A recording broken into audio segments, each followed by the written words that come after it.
क्या आपको पता है कि भगत सिंह और उनके साथियों को 24 मार्च को फांसी दी जानी थी, लेकिन उन्हें निर्धारित समय से 11 घंटे पहले फांसी पर लटका दिया गया। 23 मार्च 1931 की शाम 7:30 बजे सूरज डूब चुका था। दो साथियों के साथ चलते हुए फांसी के तख्ते की तरफ बढ़ रहे थे। चलते समय भगत सिंह एक गीत गा रहे थे, दिल से न निकलेगी मरकर भी वतन की उल्फत, मेरी मिट्टी से भी खुशबू वतन आएगी। वहां पहुंचते ही जल्लाद ने पूछा, कौन पहले जाएगा? सुखदेव ने जवाब दिया, मैं सबसे पहले जाऊंगा। जल्लाद ने एक के बाद एक 3 बार फांसी का फंदा खींचा। तीनों के शरीर बहुत देर तक फांसी के तख्ते से लटकते रहे थे। इसके बाद वहां मौजूद डॉक्टरों ने उन्हें मृत घोषित कर दिया था। आइए हम जानते हैं इस वीडियो में भगत सिंह, राजगुरु और सुखदेव की कहानी के बारे में। लाहौर सेंट्रल जेल में 30 मार्च 1931 की शुरुआत किसी और दिन की तरह ही हुई थी। फर्क सिर्फ इतना था कि सुबह सुबह जोर की आंधी आई थी, बहुत तेज। लेकिन जेल के कैदियों को थोड़ा अजीब सा लगा जब 4 बजे ही वार्डन चरत सिंह ने उनसे आकर कहा कि वह अपनी अपनी कोठरियों में चले जाएं।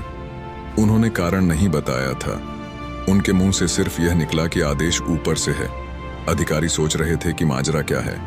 जेल का नाई बरकत हर कमरे के सामने फुसफुसाते हुए गुजरा कि आज रात भगत सिंह, राजगुरु और सुखदेव को फांसी दी जाने वाली है।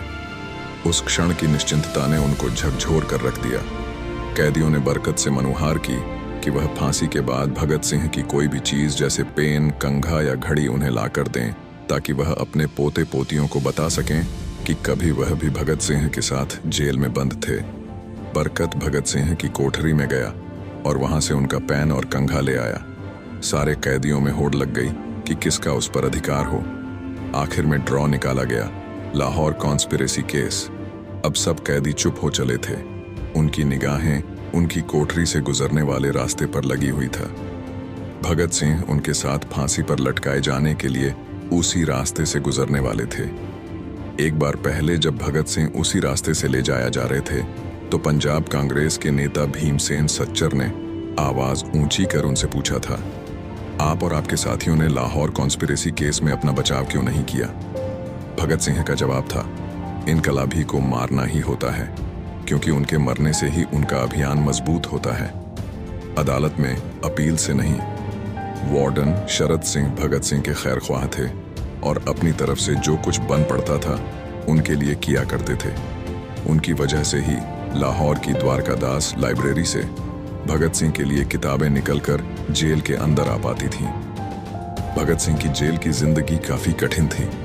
किताबें पढ़ने का शौक हो चला था उन्हें। एक बार उन्होंने अपने स्कूल के साथी जयदेव कपूर को लिखा था कि वह उनके लिए काल लिखने की मिलिट्री लेनिन की लेफ्ट विंग कम्युनिज्म और अपाटन सिंक्लेयर का उपन्यास द स्पाई कुलबीर के जरिए भिजवाएं। भगत सिंह जेल की कठिन जिंदगी के आदी हो चले थे। उनकी कोठरी नंबर 14 का फर्श पक्का नहीं था, उस पर घास उगी हुई थी। कोठरी में बस इतनी ही जगह थी कि उनका 5 फुट 10 इंच का शरीर बमुश्किल उसमें लेट पाए। भगत सिंह को फांसी दिए जाने से 2 घंटे पहले उनके वकील प्राणनाथ मेहता उनसे मिलने पहुंचे।